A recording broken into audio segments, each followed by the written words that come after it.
knowledge of any wrongdoing of any. Nobody did anything wrong. Yeah, I'm very comfortable saying that. I'm very comfortable saying that nobody did it. As far as I know, I don't know everything. I also understand that I, was in a locker room preparing for a game for 5 hours. I don't know what happened over the course of the process with the footballs.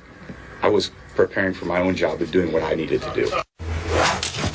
All right, joining us now is our NFL analyst, Brian Dawkins. Yesterday, very strong on this, had a very strong take, so to speak. You said you just have a hard time believing that no one knows anything. So quite simply, do you believe Tom Brady? That's sometimes in this career, and I just started it obviously a couple of years ago, so you have to step back and look at everything. Look at yourself and digress. And as I think about what happened yesterday and the anticipation of what we thought was going to happen, because I know I'm not the only one thought that someone will own up. Someone would come forward and say, you know what, it was my fault, my bad, this is what happened, this is what did not happen. And when that did not happen, your expectations of the event changes. And I do know this, and being married, that expectations, if you have your expectations too high, sometimes that's not a good thing. You can have high expectations, but when they're too great and that person does not line up to your expectations, you then get emotional about those things. And so yesterday, as I began to listen to Tom Brady talk about how he does not know how the footballs got deflated, I just thought back to my experience with every equipment guy that I've ever been with. John Hatfield, Greg, who's there now with Philadelphia, Flip in Denver. They would never, ever do anything to any part of my equipment that I did not ask them to do ahead of time, or I had already asked them to do. So for instance, if I gave them my shoes and I said, these shoes are so tight, I want to break them in, every week from then on, he would put them on a shoehorn to stretch them out a specific way for me to use them. So that being said, towards the end of the season, if someone then saw my shoes and said, why are they stretched out? I know why they're stretched out, because I told him early in the year, this is how I like my shoes.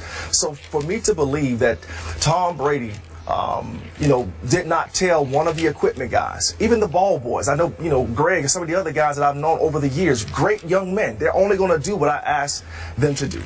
And so right now, something is quacking like a duck. It's walking like a duck. It has feathers. All those things, all those cliches. We know that there is a duck.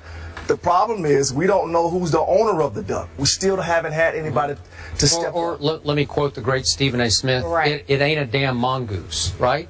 Yeah. Isn't that how it goes, Stephen A.? Thank you. That's how it goes. Yeah.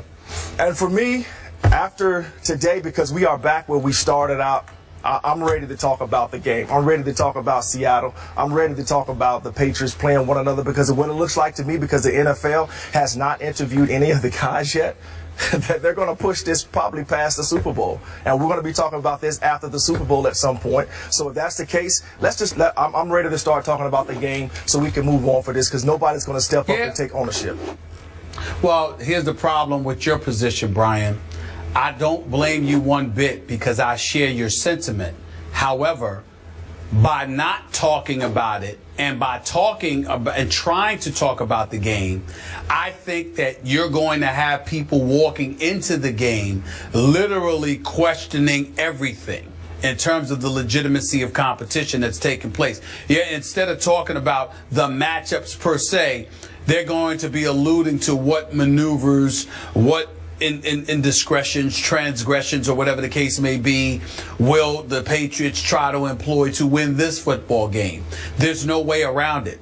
Whether it's the NFL's fault or that of the New England Patriots themselves, they've created a situation where this story matters just as much as the game until game day actually arrives. And that's the problem. That's what we're confronted by right now. Okay, back to Brian's original point. Should someone have stepped up yesterday, the coach or the quarterback, and said, my bad? Brian, you can't tell me that the commissioner or some of his representatives haven't been in close touch with the coach and the quarterback this week. Maybe not to find out who did what, but just to tell them, if you stand up and say, my bad, we might be forced to suspend you from the Super Bowl game, because the integrity of the AFC Championship game would come into even greater question, the public would be further outraged. So again, you got a good heart, and that's what Brian would do. Brian probably wouldn't have done, he wouldn't have deflated the ball to start with.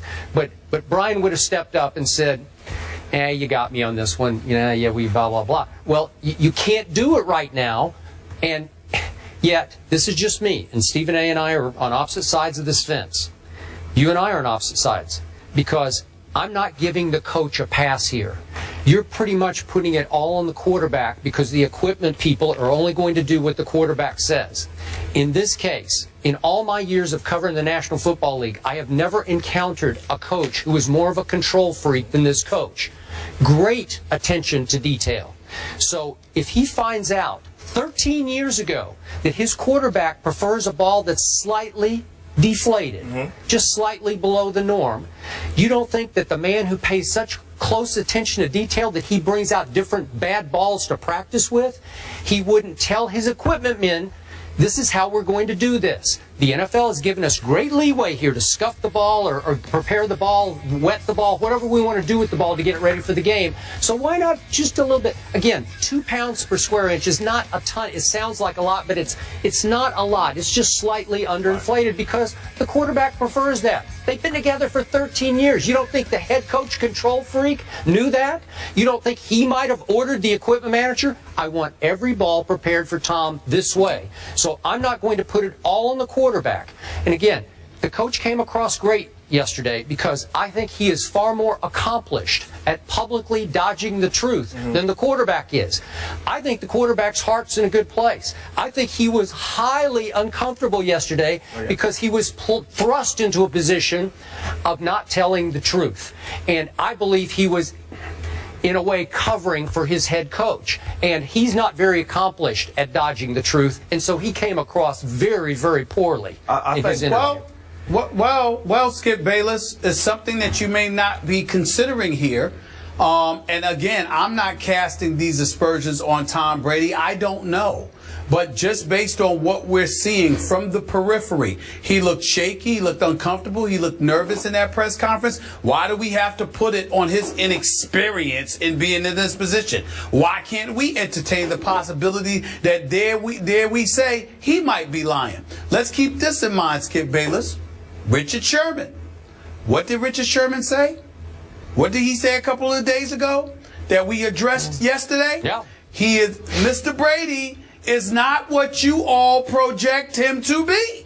Well, maybe that's it. So what I'm saying is, listen, I want to be very, very clear. All I care about, B-Dog, is the Super Bowl. Yes. All right? I'm not trying to sit on some moral high ground or whatever, like I think a lot of people are trying to do. Although I'm not going to blame them for that. I just don't care. Because I saw the Colts get stomped. And the Patriots have been winning for years. I don't want to hear about some deflated football being the cause. That's me. I'm not acknowledging, I'm not denying that they probably are lying. I'm not denying that they probably did skirt the rules. I'm not saying any of that. I'm just saying I don't believe that has dictated their success over these years. Certainly not this season, and definitely not this past Sunday in the AFC Championship game. But what I am saying is, if we're going to address it, Skip, let's not address it in a fashion where we're giving Tom Brady some kind of pass. Well, he's uncomfortable because he's not accustomed to being in this position and all of this stuff. Damn it, he ain't accustomed to being held to the carpet. He ain't accustomed to possibly getting caught, maybe. We'd be asking that question about anybody else. Okay, but what makes Tom Brady get away with that? What did I tell you in the opening block of this show? I said Tom Brady was lying. He was also complicit here. But who's to say that it didn't come from the head coach?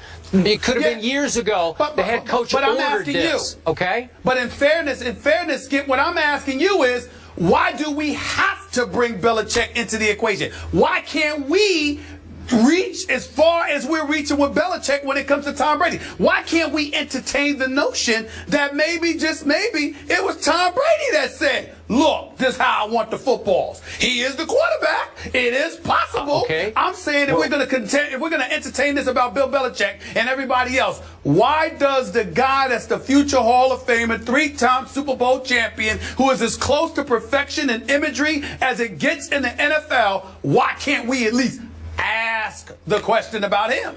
Okay, you can entertain what you want to entertain, and I'll entertain what I want to entertain.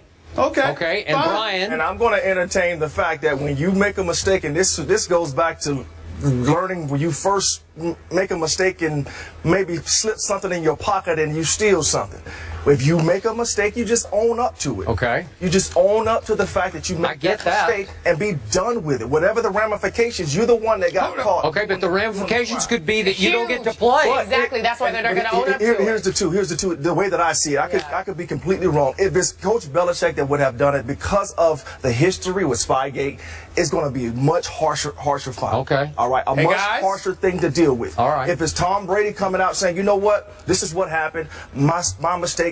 It probably maybe $25,000. I'm not saying it's not a lot of money, but I think the max is something like $25,000, and then you move on from that. So there's a difference there. If it's the equipment guy, now it goes back to the organization, in my opinion, because somebody told this young man or the person to do this thing. Yeah. So it's going to come back on the organization no matter what. again. One last point.